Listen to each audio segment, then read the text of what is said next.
살다 보면 갑작스러운 기회가 당신 앞에 찾아올 때가 있다. 당신은 고민한다. 이것을 하려면 현재 당신에게 익숙한 많은 것들을 포기해야만 하기 때문이다. 이런 경우 많은 사람들이 자신과 가까운 사람들에게 어떻게 하면 좋을지 조언을 구하곤 한다. 그들 또한 당신을 아끼고 사랑하기에 진심이 담긴 걱정을 해줄 것이다. 그런데 나와 가장 가까운 사람들의 걱정과 애정이 정작 당신의 앞을 가로막고 있다는 것을 생각해 본 적 있는가? 오늘은 앞으로 나아가려는 순간 우리가 마주하는 가장 큰 장애물에 대해 말해보려 한다. 지금도 그렇지만 나는 어렸을 때부터 사람의 심리에 대해 관심이 많은 편이었다. 부모님이 내게 화를 내실 때도 그 순간은 무서웠지만 이내 왜 이런 일로 화를 내시는 걸까? 어떤 부분에서 기분이 나쁘셨던 걸까? 와 같은 주제에 대해 고민하곤 했다.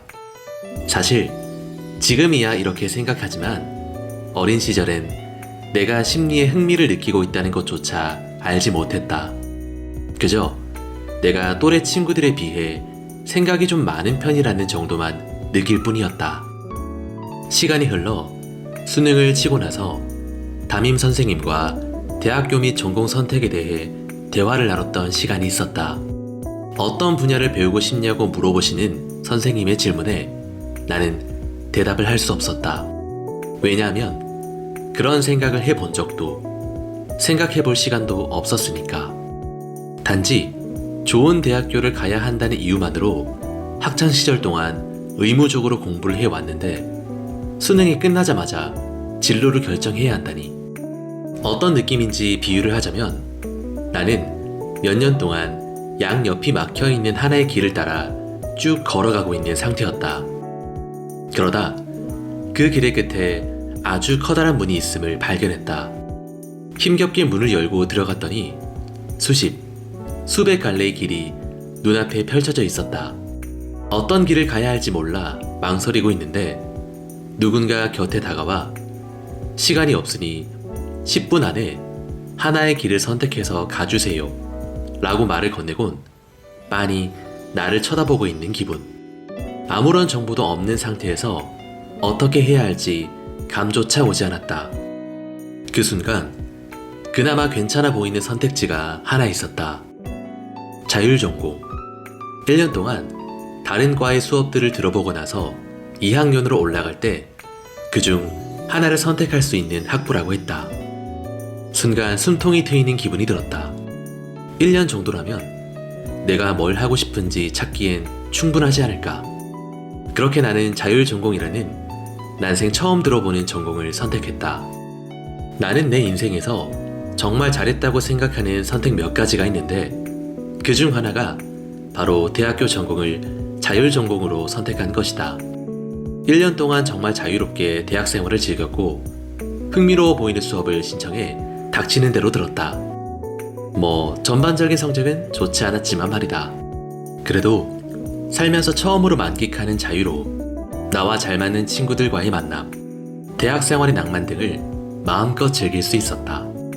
어느덧 1년이 지났다. 이제는 선택을 해야 할 시간이었다. 고심 끝에 내린 결론은 심리학과였다. 좋아하는 동시에 어느 정도 잘 할 수 있는 쪽으로 깊이 있는 공부를 하고 싶었기 때문이다. 마음속으로 결정을 하고 나서 부모님께도 이 사실을 말씀드렸다. 그런데 부모님의 반응은 내가 예상했던 것과는 달랐다. 부모님이 선택을 반대한 가장 큰 이유는 돈이 되지 않을 것 같다였다. 당시만 해도 지금처럼 심리학이 사람들에게 익숙하지 않았고 심리학이라는 학문 자체가 부모님 세대에겐 생소했던 분야라는 것도 컸다. 정말로 내가 하고 싶고 간절했다면 부모님의 반대와 상관없이 원래의 결정을 고수했을 것이다.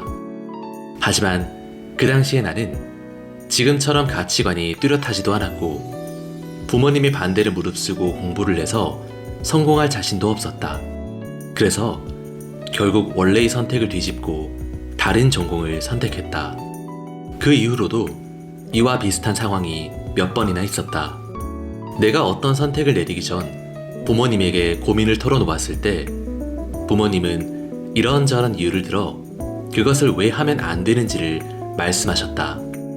물론 모든 결정을 부모님에게 말한 것도 아니며 부모님 또한 내 결정에 매번 반대하신 건 아니었다. 하지만 그런 경험이 여러 번 반복되자 어느 시점부터 문득 그런 생각이 들었다. 어디까지나 내 인생인데 왜 부모님의 허락을 받고 해야만 하는 거지? 그때부터 조금씩 부모님과 거리를 두기 시작했다. 부모님이 반대를 하시더라도 그것이 내 입장에서 타당한지를 깊게 생각해 보았다. 그리고 부모님이 반대하시는 이유가 내 기준에서 이해가 되지 않으면 원래 생각했던 대로 행동했다. 이로 인해 다투는 시간은 많아졌지만 아이러니하게도 마음은 훨씬 편해졌다.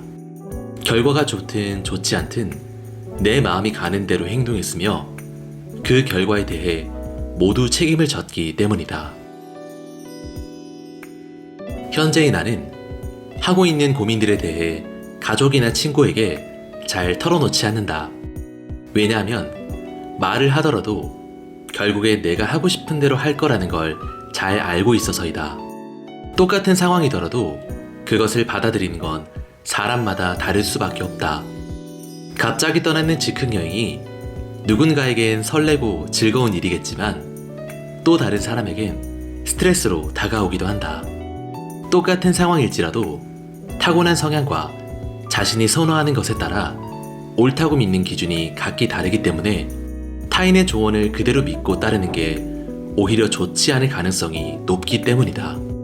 가족, 친한 친구, 연인, 자신을 진심으로 아끼고 사랑하는 사람들일지라도 그들이 하는 말을 그대로 따라할 이유는 없다.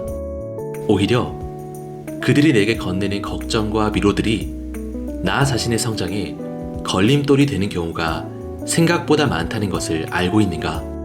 사실 무언가를 할 수 있을 만한 시간과 에너지가 자신에게 충분히 있는데도 요즘 너무 무리한 거 아니야? 쉬면서 좀 천천히 해. 와 같은 말을 들으면 자신도 모르게 그런가? 라는 생각을 하게 될 때가 있다. 그렇게 되면 분명히 할 수 있는데도 하기 싫어지는 듯한 기분이 들기도 한다.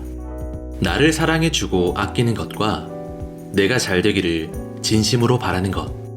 이 둘은 비슷해 보이지만 분명한 차이가 존재한다. 이런 생각이 확실하게 된 건 며칠 전 유튜브에서 영상 하나를 보고 나서였다. 내가 본 영상 속엔 전 국가대표 축구선수이자 현재는 예능에서도 활발히 활동하는 안정환 씨가 한 예능 프로그램에서 누군가에게 화를 내는 장면이 담겨 있었다. 세계적인 축구선수가 되는 것을 꿈꾸는 20대 남자들 몇 명을 데리고 외국으로 전지훈련을 떠난 안정환 씨는 부상을 당해 시간을 허비하며 제대로 된 훈련을 받지 못하는 한 선수를 호되게 혼내고 있었다. 자기 관리도 실력. 네가 여기서 실패하고 돌아갔을 때 부모님의 모습을 떠올려보라. 냉정하고 차갑게 들리지만 사실 그의 말에 틀린 건 하나도 없었다. 방송을 떠나 매우 좋은 기회임에도 그 시간을 제대로 활용하지 못하고 있는 후배를 보며 같은 축구선수로서 얼마나 안타깝고 화가 났을까. 축구를 계속할지 멈춰야 할지 기로에 서 있는 자에게 안정환 씨는 따뜻한 공간보다 냉철한 조언을 하는 걸 선택했다. 그는 앞에 있는 후배를 보듬어 주기보다 후배가 잘 되기를 진심으로 바라고 있었다. 따뜻하고 좋은 말은 누구나 할 수 있다. 그러나 상처를 받을 걸 알면서도 상대에게 정말 필요한 말을 해줄 수 있는 사람이 몇이나 있을까? 미움받을 것을 감수하면서도 그의 앞길에 도움이 될 수 있는 말을 해준다는 건 결코 쉽지 않다. 힘들수록 가까운 사람들에게 조언을 구하는 건 어찌 보면 당연하다. 다만 상황에 따라 그런 행동이 오히려 당신을 더 혼란스럽게 만든다는 것 또한 기억하라.